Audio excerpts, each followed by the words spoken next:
여러분 한 영혼 한 영혼님을 부르시고 내가 너를 사랑한다 하시는 주님의 음성이 들려지는 이 시간 되기를 축복합니다. 자, 우리 지난 시간에 하나님의 신실하심과 절대 주권에 대해서 말씀을 통해 살펴봤습니다. 하나님은 언약의 말씀에 있어서 한치의 흠도 없으십니다. 말씀하신 대로 이루십니다. 그런데 이 복잡다단한 인생사를 통해서 보면은 마치 어떨 때는 하나님의 그 약속의 말씀이 온전히 성취되어지지 않는 것 같고, 하나님의 말씀과는 다르게 흘러가는 것 같고, 또 어떨 때는 하나님이 우리를 버리셨나? 뭐 이런 하나님의 신실하심, 그리고 하나님 왜 저렇게 하시는가? 하나님의 하신 일에 대해서 의문을 가지는 일이 많습니다. 거기에 대해서 사도 바울이 아니다, 하나님은 한치의 오차도 없으신 신실하신 하나님이시다. 그리고 한 걸음 더 나아가서 모든 것들을 행하실 때에 절대 주권을 갖고 계신 여호와 하나님이시다. 누구도 반문할 수 없다. 자, 거기까지가 지난 시간 내용이었는데 18절에 보니까 그런즉 하나님께서 하고자 하시는 자를 긍휼히 여기시고 하고자 하시는 자를 완악하게 하시느니라. 하나님은 절대 주권자입니다. 하나님이 어떤 사람은 긍휼의 그릇, 하나님은 어떤 사람은 진노의 그릇, 모세처럼 선한 도구로 사용하시고 바오로처럼 악한 도구로 사용하십니다. 이 모든 결정권은 누구에게 있다고요? 하나님께 있다라고 이미 이제 명확하게 드러났습니다. 이에 대한 논리적인 반론을 사도 바울이 소개하고 있고, 거기에 대한 해결책을 또 정답을 말씀하고 있습니다. 우리 19절 한번 읽어볼까요? 19절, 자, 시작. 혹 내가 내게 말하기를 그러면 하나님이 어찌하여 허물하시느냐, 누가 그 뜻을 대적하느냐 하리니. 아멘. 이 말이 무슨 말입니까? 하나님이 모든 결정권을 갖고 있고 모든 것들을 진행해 가시면 그 하나님의 결정 아래 그냥 끌려가는 우리 인생들에게 책임을 물을 수 있느냐라는 겁니다. 공동번역이 이렇게 번역되어 있습니다. 그렇다면 어찌하여 하나님께서 사람을 책망하십니까? 누가 능히 하나님의 뜻을 거역할 수 있겠습니까? 하고 말할 사람도 있을 것입니다. 예를 들면 그 진노의 그릇으로 사용되어진 바로왕 같은 경우 그러겠죠. 하나님께서 절대적인 주권으로 나를 하나님 그 악한 도구로 사용하셨다라면은 하나님 나를 책망하실 그 어떤 근거가 없지 않습니까? 라는 겁니다. 이해가 되십니까? 이런 논리적인 반론이 있을 때 사도 바울이 얘기합니다. 먼저 20절 한번 읽어볼게요. 자, 시작. 이 사람아, 내가 누구이기에 감히 하나님께 반문하느냐? 치험을 받은 물건이 지은 자에게 어찌 나를 이같이 만들었느냐 말하겠느냐. 아멘. 여기 보면은 이 사람아, 내가 누구이기에 감히 하나님께 반문하느냐. 사람과 하나님이 등장합니다. 하나님은 누구십니까? 창조주시오, 만왕의 왕이시오, 영원하신 분이시오, 또 무한하신 하나님이십니다. 그 앞에 인간은 뭡니까? 인생들은 피조물이요, 또 하나님께서 빚으신 대로 모양을 갖춰가는 연약한 인생들입니다. 그리고 아담 안에서 하나님 앞에 모두가 다 죽을 죄인들입니다. 그런 이 사람이 감히 하나님 아버지 앞에서 하나님께 그런 일이 이렇게 반문할 수 있는 자격이 있다라는 겁니까? 없다라는 겁니까? 애시당초 없다라는 겁니다. 지연받은 물건인 네가 어떻게 지은 이에 대해서 이런저런 말을 할 수 있겠느냐? 잠시 스탑하라는 겁니다. 우리는 이 사도 바울의 이 준엄한 음성을 가슴 깊이 새기게 됩니다. 이 사람아, 네가 누구이기에 감히 하나님께 반문하느냐? 우리는 항상 하나님을 향해서 하나님 이래도 됩니까? 하나님 어찌 나에게 이렇게 하십니까? 하나님 아는 자들 중에 많은 사람들이 하나님 앞에서 이런 질문을 하는 사람들이 있습니다. 바울이 얘기합니다. 이 사람아, 네가 누구이기에 감히 하나님께 반문하느냐? 여러분, 특별히 하나님 앞에 나와 있는 예배드리는 저와 여러분들, 하나님은 항상 옳으시고 하나님은 항상 의로우신다는 것을 분명히 인식하시고 하나님 앞에 예배드리는 저와 여러분 되기를 간절히 소망합니다. 그리고 예를 들어서 토기장이 비유를 얘기합니다. 우리 21절 한번 읽어볼까요? 자, 시작. 토기장이가 진흙 한 덩어리로 하나는 귀 쓸 그릇을 하나는 천이 쓸 그릇을 만들 권한이 없느냐? 아멘. 토기장이가 수많은 그릇들을 만들죠. 어떤 것은 아름다운 꽃을 담아주는 귀하고 또 예쁜 그런 그릇을 만들 수도 있습니다. 또 어떤 그릇은 그냥 묵사발이나 담고 개밥그릇 할 그런 흙으로 아무렇게나 빚은 그런 그릇도 만들 수 있습니다. 그 모든 권한은 누구에게 있는 겁니까? 토기장이에게 있는 겁니다. 근데 그릇이 빚어지면서 나를 좀 이렇게 빚어주세요. 왜 나를 이렇게 빚습니까? 비유가 아주 적절하지요. 그렇게 할 수 있습니까? 없습니까? 없다라는 겁니다. 그리고 또 22절 23절도 한번 읽어볼까요? 자, 시작. 만일 하나님이 그의 진노를 보이시고 그의 능력을 알게 하고자 하사 멸하기로 준비된 진노의 그릇을 오래 참으심으로 관용하시고 또한 영광받기로 예비하신 바 긍휼의 그릇에 대하여 그 영광의 풍성함을 알게 하고자 하셨을지라도 무슨 말을 하리요? 아멘. 여기에 또 하나님께서 그 토기장이 되신 하나님께서 진노의 그릇을 빚으시고 또 긍휼의 그릇을 빚으셨다고 합니다. 진노의 그릇은 무슨 그릇입니까? 그 진노의 그릇을 통해 하나님의 공의, 하나님의 진노를 보이시고 그리고 또 악한 자들을 멸하시는 그 능력을 통해 하나님이 어떤 분이시고 하나님의 능력이 어떠함을 알게 하겠다. 그리고 또 오래 참으심을 통해서 하나님의 관용하심. 우리 어떤 분들은 저도 가끔 그런 생각합니다. 하나님이 세상 이렇게 악한데 그냥 주님 지금 옵시옵소서. 그냥 싹 결판 내버리고 그냥 정리를 해버리십시오. 이 악해져가는 세상, 도저히 답이 없는 것 같은 세상, 가면 갈수록 이 땅은 어떻게 되어질 것 같습니까? 더 선해질 것 같습니까? 더 악해질 것 같습니까? 마지막 시대는 왜 마지막 시대가 됩니까? 노아의 시대처럼 더 이상 소망이 없게 되어져 버리는 겁니다. 내가 믿는 자들을 보겠느냐라고 하실 정도로 하나님 앞에 똑바로 서 있는 사람이 없을 정도로 이 온 세상이 더 어지러워진다는 것입니다. 그런데 하나님 계속 오래 참으십니다. 그럼 거기에 대해서 우리가 반문을 할 수 있을까요? 없을까요? 없습니다. 그 오래 참으심을 통해 하나님의 무엇이 드러납니까? 하나님의 관용, 하나님의 자비하심, 심지어는 평생을 하나님을 향해서 손가락질하고 모욕하고 그리고 믿는 사랑하는 가족 중에 누군가를 그렇게 핍박하던 자가 마지막 순간에 회개하고 돌이키고 주님을 영접하는 그런 일이 있다 할지라도 거기에 대해서 우리가 왈가왈부할 권한이 있습니까? 없습니까? 없습니다. 그 모든 것들은 하나님의 그 주권 아래에 있는 것입니다. 이 진노의 그릇, 그리고 대부분 진노의 그릇은 어떻게 될까요? 바로 왕처럼 악하게 쓰임받다가 마지막에 멸망당하는 겁니다.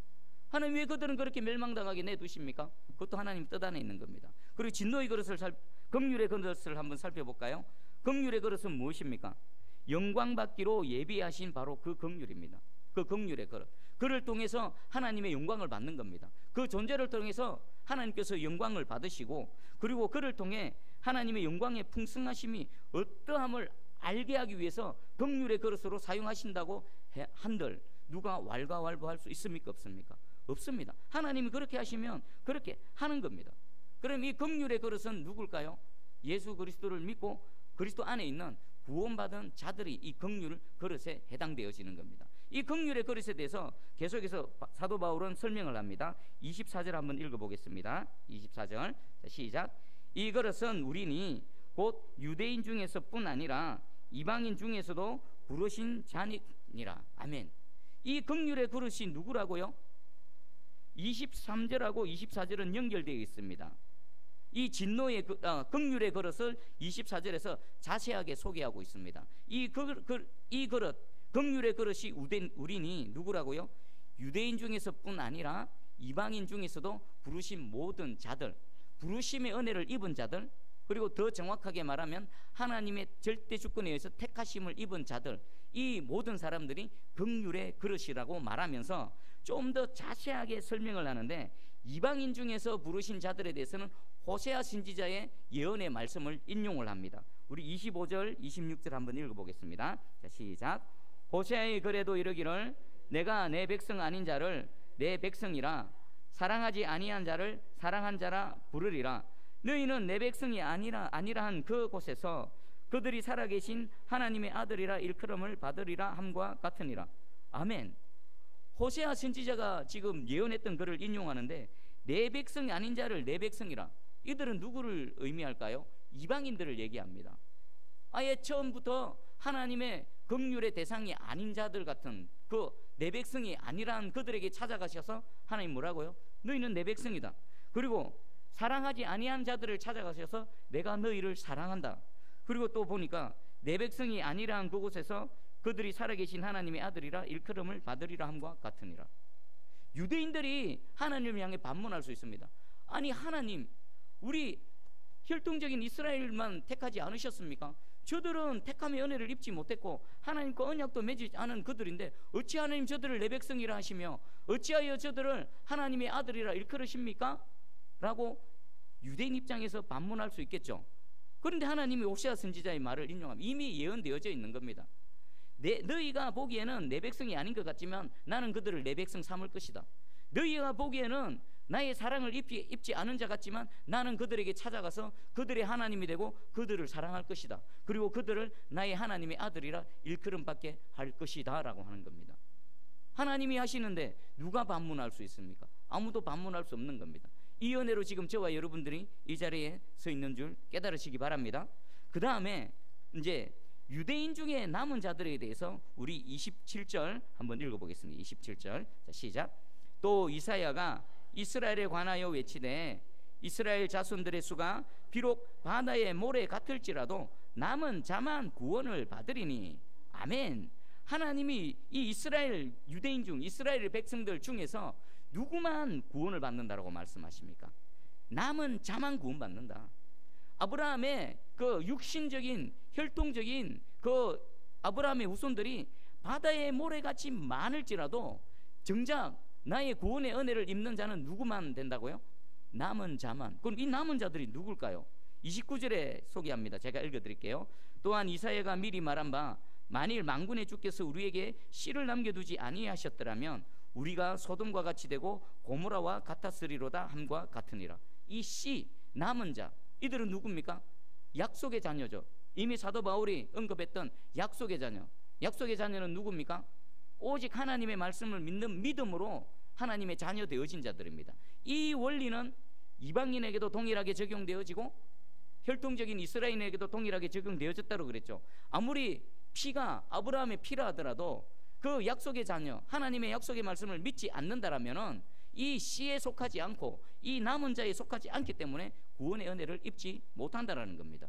역시나 하나님은 신실하게 하나님의 일들을 진행해 가십니다. 여기에 대해서 그 유대인들이 하나님 왜 나는 혈통적으로 아브라함의 후손인데 왜 하나님의 구원의 은혜를 입지 못합니까? 라고 했을 때 하나님이 정확하게 말씀하십니다. 너는 남은 자에 속하지 않다. 너는 약속의 자녀, 그 남겨둔 그 씨에 속하지 않는다.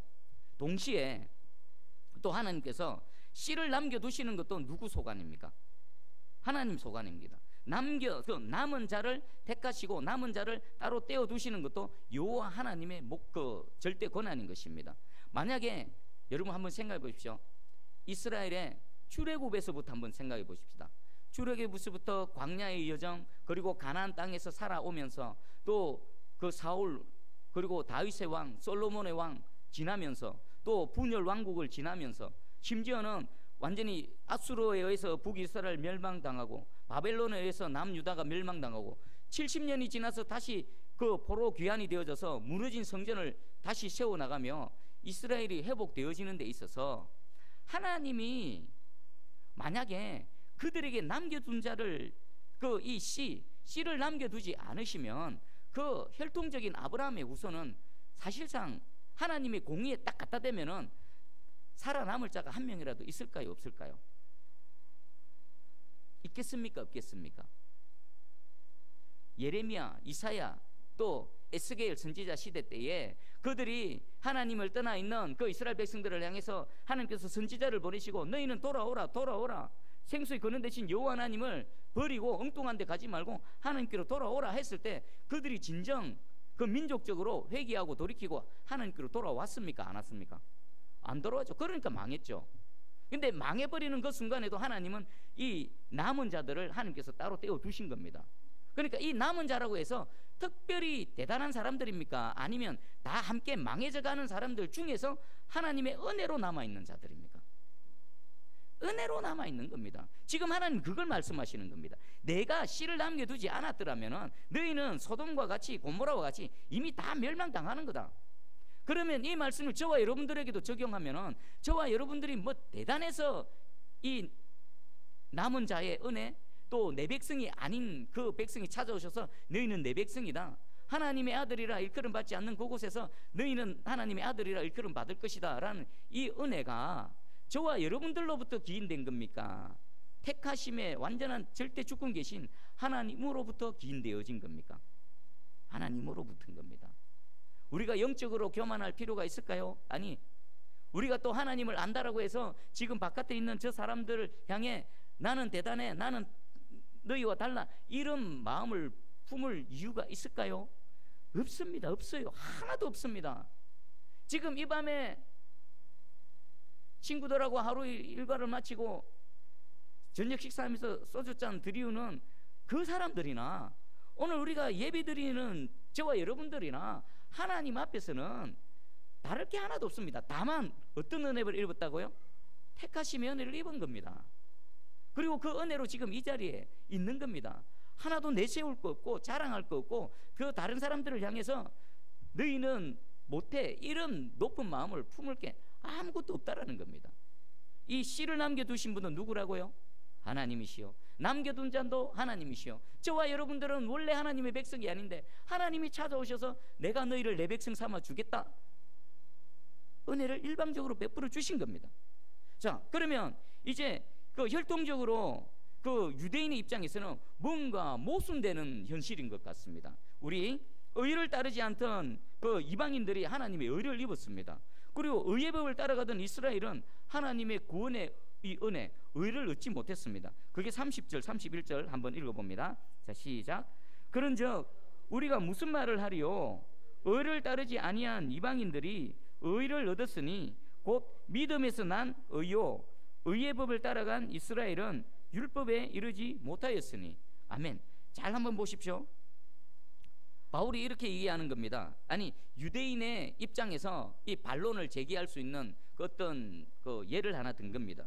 유대인들은 하나님의 말씀을 소유했죠, 그죠?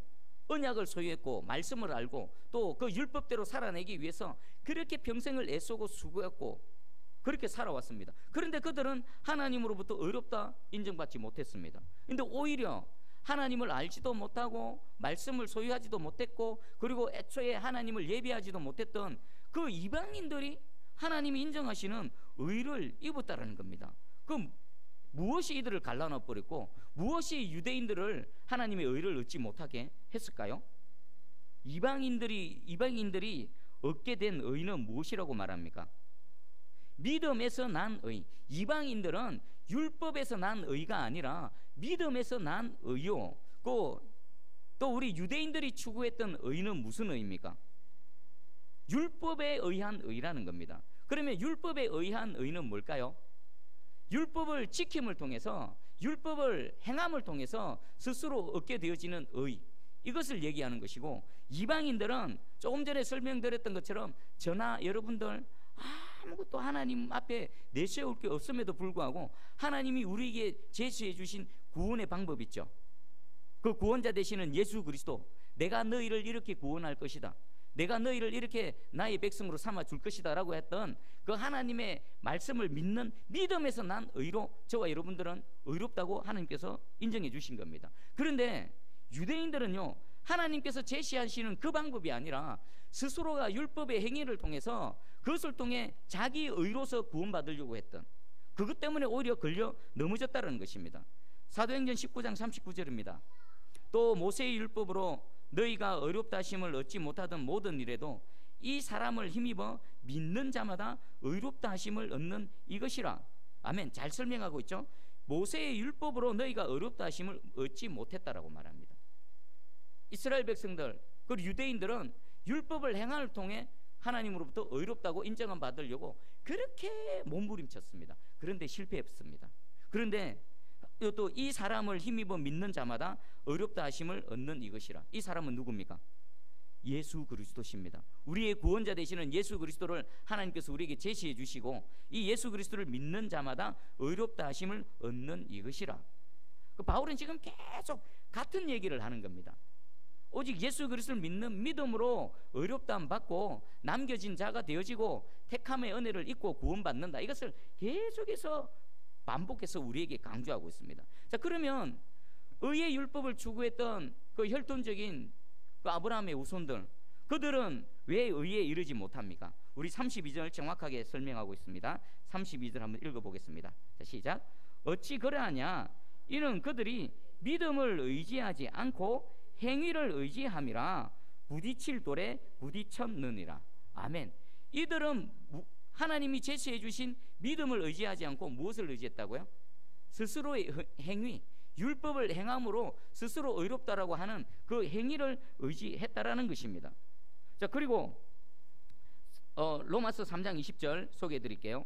그러므로 율법의 행위로 그의 앞에 어렵다 하심을 얻을 육체가 없나니 율법으로는 죄를 깨달음이니라. 율법의 기능을 다시 한번 말씀드리겠습니다. 율법은 뭐 한다고요? 죄를 깨닫게 하는 겁니다. 율법의 행위를 통해서 의롭다고 할 육체는 애시당초 없다라는 겁니다. 우리가 아담 안에서 범죄한 이후로는 하나님이 제시해 주신 그 완벽한 그 의, 율법의 의를 100% 완성해낼 사람이 있습니까? 없습니까? 없습니다. 예수님 말씀하셨습니다. 99개를 다 행하고도 하나를 어기면 어떻다라고요? 전체를 어긴 겁니다. 이것이 저와 율법 앞에서의 저와 여러분들의 현재 실질적인 모습입니다. 그러면 왜 율법을 주셨는가? 우리의 죄인됨을 깨닫는 겁니다. 그리고 우리의 연약함을 알고 구원자 되시는 예수 그리스도께로 우리를 인도하시기 위한 그 기능으로 율법을 주셨다는 겁니다. 그리고 로마서 3장 28절에 그러므로 사람이 어렵다 하심을 얻는 것은 율법의 행위에 있지 않고 믿음으로 되는 줄 우리가 인정하노라. 하나님이 우리를 어렵다고 인정하시는 것은 오직 무엇밖에 없다고요? 예수 그리스도를 믿는 믿음, 하나님 우리에게 제시해 주신 그 믿음밖에 없다라는 것입니다. 그런데 이스라엘은 어떻게 했다고요? 스스로 율법의 그 행위를 통해서 하나님 앞에 어렵다 인정함 받으려고 했던 겁니다. 우리 데이턴이라는 주석가가 있습니다. 그분이 유대인들이 잘못한 세 가지를 말씀합니다. 첫 번째가 율법의 목적을 달성하는 데 실패했다. 맞죠? 그래서 어렵다고 인정 못 받는 겁니다. 그리고 두 번째가 하나님의 구원의 방법을 거부했다. 맞죠? 구원자 되신 예수 그리스도를 거부한 겁니다. 그리고 세 번째, 하나님께서 보내신 구세주를 거부한 것. 하나님의 구원의 방법도 거부했을 뿐만 아니라 그 구원의 방법으로 제시되어진 예수 그리스도 메시아를 거부해버린 겁니다. 그들은 처음부터 잘못되어진 겁니다. 그러면 부딪힐 돌에 부딪혔다. 우리 33절 한번 읽어볼게요. 33절 자, 시작. 기록된 바 보라 내가 걸림돌과 거치는 바위를 시온에 두노니 그를 믿는 자는 부끄러움을 당하지 아니하리라 함과 같으니라. 32절에 부딪힐 돌에 부딪혔다. 이 부딪힐 돌은 누굴까요? 예수님이십니다. 그러면 예수 그리스도가 누구에게는 부딪히는 돌이 되어지고 누구에게는 그 구원 얻는 믿음이 되어지는 겁니다. 누구에게 예수 그리스도는 그 구원 얻는 믿음이 되시고 누구에게 이 예수 그리스도 동일한 예수 그리스도가 부딪히는 돌이 되어집니까? 유대인처럼 자기 스스로 율법의 행함으로 자기 의로서 구원을 받으려는 사람들에게는 예수 그리스도가 무엇으로 작용합니까? 부딪히는 돌로 작용하는 겁니다. 그런데 자신의 연약함을 알고 자신의 죄인됨을 알고 하나님 앞에 겸손하게 무릎 꿇고 오직 내가 구원받을 수 있는 방법은 하나님께서 제시해 주신 그 방법, 하나님께서 구원자로 주신 예수 그리스도를 믿는 믿음밖에 없다. 이 믿음으로 서 있는 자에게는 예수 그리스도가 무엇이 되어진다고요? 나의 구원자가 되어지는 것입니다. 오늘 이 자리에 저와 여러분들은 예수 그리스도가 부딪히는 돌이 아니라 바로 영원한 우리의 구원자 되시기를 주님의 이름으로 축복합니다. 무엇으로요? 하나님이 제시해 주신 그 예수 그리스도를 믿는 믿음으로 이 자리에 서 있는 겁니다. 저 여러분들 혹시 전도를 하다 보면은 이런 분들 만나보지 못했습니까? 나도 교회 가고 싶고 그런데 내가 그동안 살아오면서 너무 많은 죄를 지었다.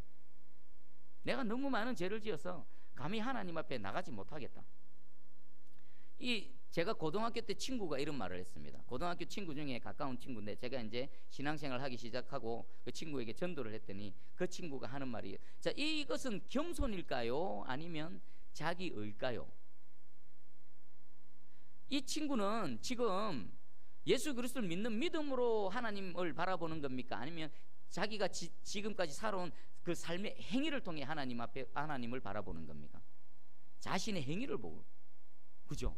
만약에 그런 마음으로 하나님 앞에 의롭다고 인정받을 수 있다라면 아무도 세상에는 아무도 없을 것입니다. 그리고 그는 겸손을 가장한 것 같지만 사실상 그 안에는 지독한 교만이 있는 겁니다. 자기 의가 자리 잡고 있는 겁니다. 그게 쪼개져야 되는 겁니다. 그것마저도 내려놓고 오직 예수 그리스도를 믿는 믿음으로 나의 구원자 앞에 나와야 되는 것입니다. 바로 이 유대인들도 이런 동일한 입장에, 동일한 선상에 있는 것입니다. 그럼 사도 바울은 왜 이토록 행함으로의 구원을 철저히 배격하며 오직 예수 그리스도를 믿는 믿음을 강조할까요? 두 가지입니다. 첫 번째는 성경 말씀에 의해서 진리를 선포하는 겁니다. 구약에 정통한 이 사도 바울이 그 구약의 말씀을 예수 그리스도를 몰랐을 때는 깨닫지 못했는데 예수 그리스도를 바라보고 예수 그리스도를 통해서 구약의 말씀을 보니까 처음부터 이거였구나. 처음부터 아브라함에게 말씀하신 것도 이거였고 우리 조상들에게 행해오셨던 하나님의 구원의 은혜도 이런 거였구나. 진리의 말씀에 의해서. 그리고 두 번째는 자신의 신앙 체험에 의한 간증이기도 합니다. 여러분 한번 빌립보서 3장 4절 6절을 소개해드리겠습니다. 그러나 나도 육체를 신뢰할 만하며 만일 누구든지 다른 이가 육체를 신뢰할 것이 있는 줄로 생각하면 나는 더욱 그러하니니 나는 8일 만에 할례를 받고 이스라엘 족속이요 베냐민 지파요 히브리인 중에 히브리인이요 율법으로는 바리새인이요 열심으로는 교회를 박해하고 율법의 의로는 흠이 없는 자라. 이게 언제쯤 얘기를 하는 겁니까? 내가 육체를 신뢰할 만한 많은 것들 소유하고 있다. 누군가 그래 그 행위로 의롭다라고 하는 걸 한번 겨뤄보자라고 했을 때 사도 바울은 단연 어떻습니까? 자신 있다라는 겁니다. 나도 누구에 못지 않다. 빠지지 않는다. 예를 들면 나도 8일 만에 할례를 행했고 이스라엘 족속이고 베냐민 지파고 히브리인 중에 히브리 또 그 유대인들이 그토록 자랑하는 율법으로 있어서는 나도 바리새인 같은 열심을 갖고 있었다. 그런데 그가 예수 그리스도를 몰랐을 때는 어땠습니까? 그 모든 자기의 의, 자기의 깨끗함, 자기의 열심이 구원 얻는데 조금이라도 도움이 됐습니까? 아니죠. 오히려 예수 그리스도를 핍박하고 예수 그리스도를 믿는 자들을 박해하는 자리, 오히려 예수 그리스도가 구원자가 아니라 무엇으로요? 거치는 돌, 부딪히는 돌로 작용했다라는 것입니다. 근데 예수 그리스도를 만나고 난 이후에는 빌립보서 3장 7절 9절에 이렇게 고백합니다. 그러나 무엇이든지 내게 유익하던 것을 내가 그리스도를 위하여 다 해로 여길 뿐더러 또한 모든 것을 해로 여기면 내 주 그리스도 예수를 아는 지식이 가장 고상하기 때문이라. 내가 그를 위하여 모든 것을 잃어버리고 배설물로 여기면 그리스도를 얻고 그 안에서 발견되려 함이니 내가 가진 의는 율법에서 난 것이 아니오 오직 그리스도를 믿는 믿음으로 말미암은 것이니 곧 믿음으로 하나님께로부터 난 의라. 예수 그리스도를 알고 난 이후에 뭐라고 말합니까? 자신 그전에 그토록 자랑스럽게 여기고 그토록 자신의 의를 이루기 위해서 애쓰고 수고했던 모든 것들은 배설물로 여기는 겁니다. 그리고 다시 예수 그리스도 안에서 그가 고백하는 게 뭡니까? 내가 가진 의는 율법을 행함으로 얻는 의가 아니라 무슨 의라고요? 오직 그리스도를 믿는 믿음에서 난 의다. 이것은 이방인이나 유대인이나 차별하지 않으시고 동일하게 적용하시는 하나님의 원리다라고 바울이 얘기하고 있습니다. 자, 다시 한번 결론을 내겠습니다. 우리의 구원자로 오신 예수 그리스도를 믿는 믿음으로 그 예수 그리스도가 저와 여러분들에게 이 거치는 돌, 걸림돌이 되지 않기를 주님의 이름으로 축복합니다. 우리 다시 마지막으로 로마서 9장 25절 26절을 한번 읽어보겠습니다. 로마서 9장 25절 26절. 자, 시작. 호세아의 글에도 이르기를 내가 내 백성 아닌 자를 내 백성이라 사랑하지 아니한 자를 사랑한 자라 부르리라. 너희는 내 백성이 아니라 한 그곳에서 그들이 살아계신 하나님의 아들이라 일컬음을 받으리라 함과 같으니라. 아멘.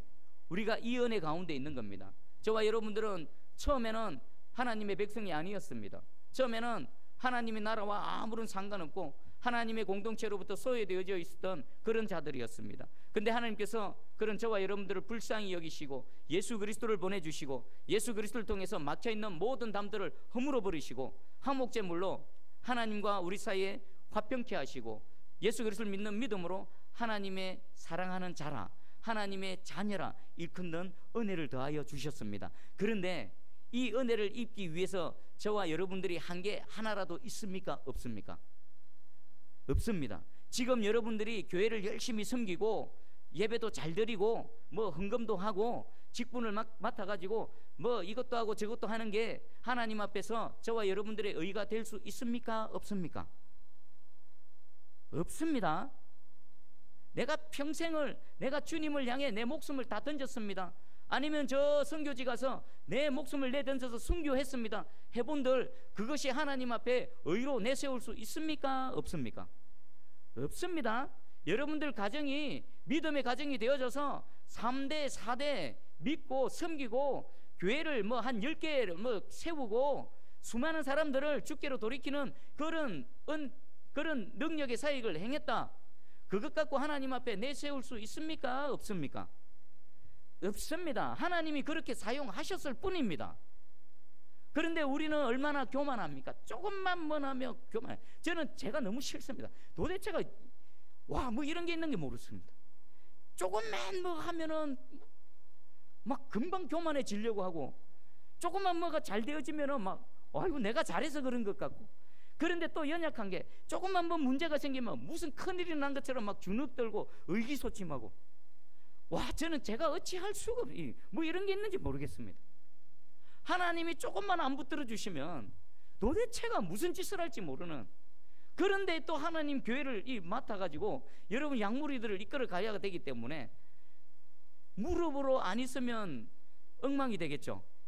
제 하나만 아니라 여러분까지 다 또 이렇게 하나님 앞에 인도해 가야 되는데 무릎으로 서 있지 않으면 도대체가 한순간도 서 있을 수가 없습니다.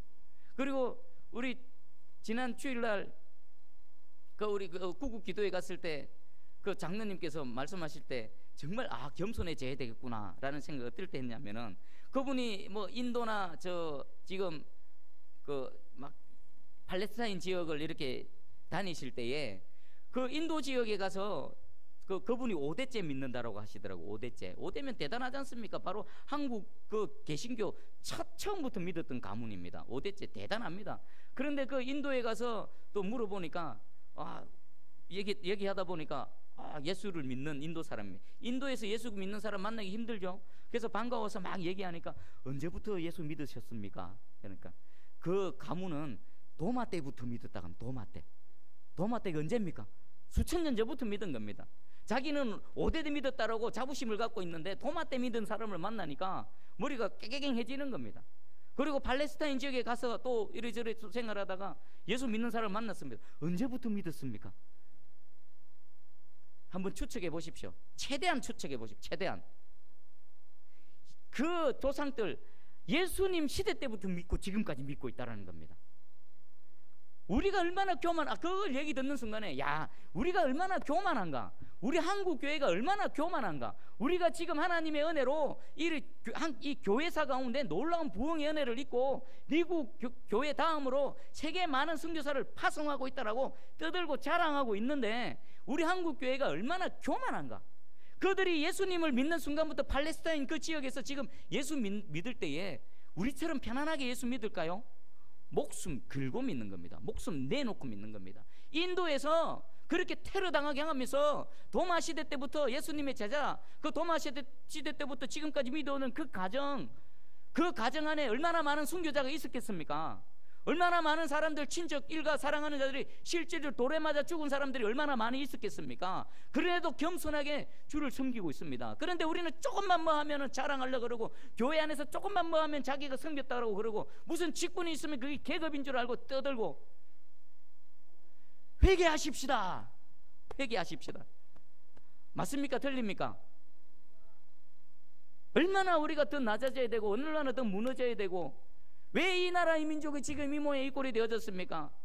우리 교회가 하나님 앞에 교만하고 하나님 앞에 세상 앞에 겸손하지 못하기 때문에 지금 이리 되어진 거 아닙니까?